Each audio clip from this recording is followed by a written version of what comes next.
देख रहे हैं द संकेत लाइव। दोस्तों, आज की खबर में हम बात कर रहे हैं एक बड़े कानूनी और राजनीतिक घटनाक्रम की, जिसमें कांग्रेस नेता पवन खेड़ा को सुप्रीम कोर्ट से बड़ा झटका लगा है और इस पूरे मामले ने एक बार फिर न्यायिक प्रक्रिया, अधिकार क्षेत्र और राजनीतिक बयानबाजी को केंद्र में ला दिया है। दरअसल सुप्रीम कोर्ट ने तेलंगाना हाई कोर्ट द्वारा दी गई ट्रांजिट अग्रिम जमानत पर रोक लगा दी है, जिसका सीधा मतलब यह है कि पवन खेड़ा को गिरफ्तारी से मिला अस्थायी संरक्षण फिलहाल समाप्त हो गया है।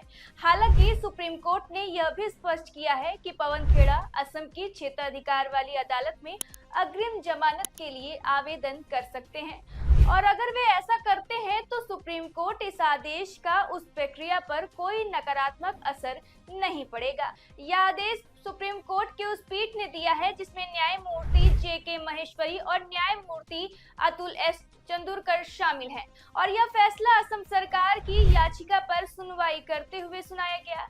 इस याचिका में तेलंगाना हाई कोर्ट के उस आदेश को चुनौती दी गई जिसमें पवन खेड़ा को एक सप्ताह की ट्रांजिट अग्रिम जमानत दी गई थी। सुप्रीम कोर्ट ने इस मामले में पवन खेड़ा और अन्य प्रतिवादियों को नोटिस जारी करते हुए 13 मई तक जवाब मांगा है और इसी दिन इस मामले की अगली सुनवाई भी तय की जाएगी। अब अगर इस पूरे मामले की पृष्ठभूमि को समझे तो यह विवाद तब शुरू हुआ जब पवन खेड़ा ने हेमंत बिश्व शर्मा की पत्नी को लेकर गंभीर आरोप लगाए। उन्होंने दावा किया था कि उनके पास कई देशों के पासपोर्ट हैं और विदेशों में कई संपत्तियां भी है। अब एड्रेस ऑफ रेनिकी भूया शर्मा, इसी वेबसाइट पे क्या लिखा है साहब?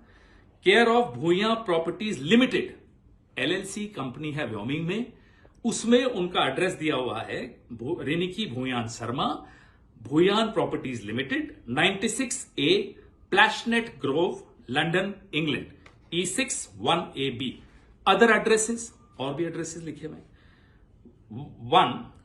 Address number 1, 12 festival city, Dubai, UAE। Second address Sena Kalyan भवन, 195 मोती झील, ढाका, बांग्लादेश। ये सब व्योमिंग की, स्टेट ऑफ व्योमिंग की वेबसाइट पे, जो नॉन डिस्क्लोजर एग्रीमेंट जब रिवोक हो गई उसके बाद है। इन आरोपों के बाद असम के गुवाहाटी में उनके खिलाफ FIR दर्ज कराई गई, जिसके बाद यह मामला कानूनी रूप से आगे बढ़ा।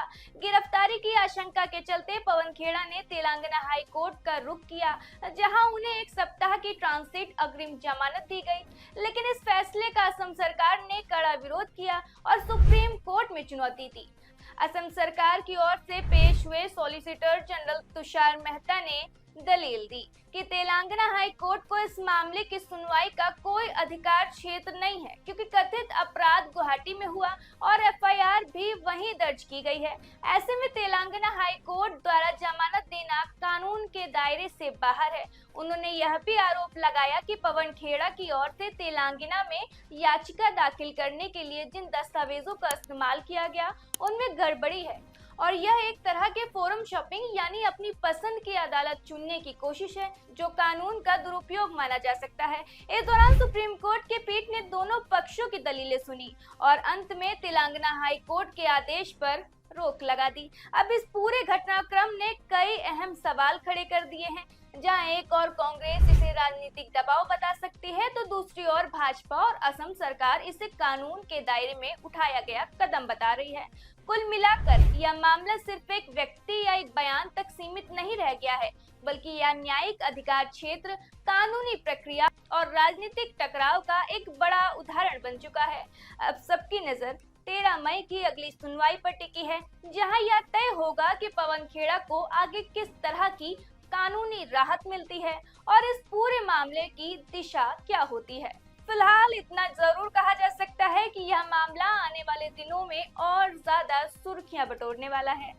ऐसे ही लेटेस्ट खबरों के लिए जुड़े रहें द संकेत लाइव के साथ।